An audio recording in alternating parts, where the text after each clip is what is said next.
नमस्कार और स्वागत है आपका हमारे इस चैनल में, जहां परंपरा, भक्ति और ज्ञान एक साथ जुड़ते हैं।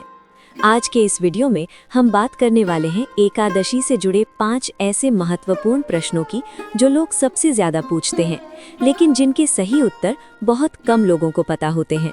तो बिना देर किए आइए इस पावन विषय की शुरुआत करें और अपने ज्ञान को एक नई दिशा दें।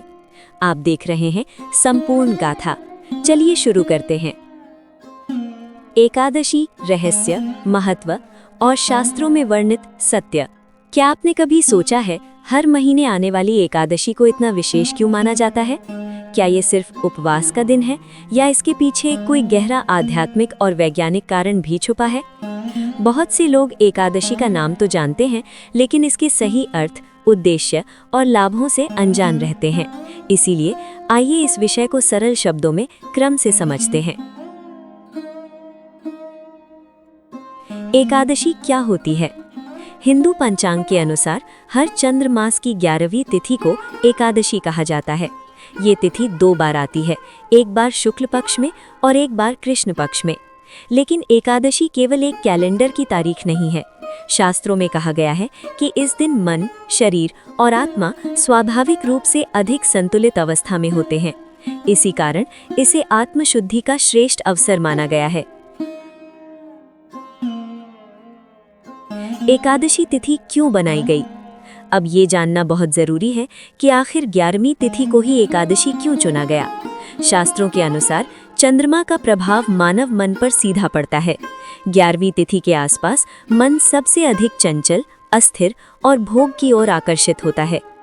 इसी मानसिक स्थिति को नियंत्रित करने के लिए ऋषि मुनियों ने एकादशी व्रत की व्यवस्था की, ताकि भोजन पर संयम रखकर मन को स्थिर किया जा सके और विचारों को शुद्ध किया जा सके। इस प्रकार एकादशी केवल धार्मिक नहीं, बल्कि मानसिक संतुलन का भी माध्यम है। एकादशी व्रत का धार्मिक महत्व क्या है? धार्मिक ग्रंथों में एकादशी को अत्यंत पुण्यदायी बताया गया है। कहा जाता है कि एकादशी का व्रत करने से जाने अनजाने में किए गए पाप कर्मों का प्रभाव कम होता है। ये व्रत मन को शांति प्रदान करता है, इच्छाओं पर नियंत्रण सिखाता है और व्यक्ति को संयम का मार्ग दिखाता है। इसीलिए पद्म पुराण और विष्णु पुराण में एकादशी को सभी व्रतों में श्रेष्ठ कहा गया है।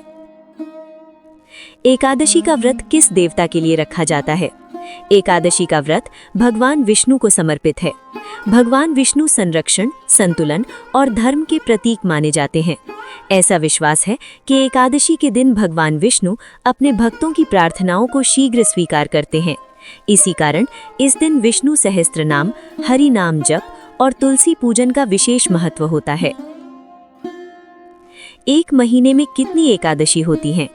बहुत से लोग ये भी नहीं जानते कि एक महीने में केवल एक नहीं, बल्कि 2 एकादशी आती हैं। एक शुक्ल पक्ष की एकादशी और दूसरी कृष्ण पक्ष की एकादशी। इस प्रकार हर महीने 2 बार आत्मशुद्धि, संयम और भक्ति का अवसर मिलता है।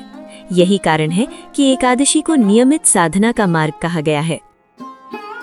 अगर आपको ये जानकारी उपयोगी लगी हो तो कमेंट बॉक्स में लिखिए जय श्री हरि या जय श्री कृष्ण। दोनों एक ही भाव के प्रतीक हैं। वीडियो को लाइक करें, चैनल को सब्सक्राइब करें और फॉलो करें संपूर्ण गाथा, जहां परंपरा, भक्ति और जीवन के गूढ़ रहस्य आप तक पहुंचते हैं। और अगर आपके मन में एकादशी से जुड़ा कोई भी प्रश्न, संशय या जिज्ञासा है तो उसे नीचे कमेंट बॉक्स में अवश्य लिखें। आपके सवालों के उत्तर हम अगली कथाओं और वीडियो में जरूर लेकर आएंगे।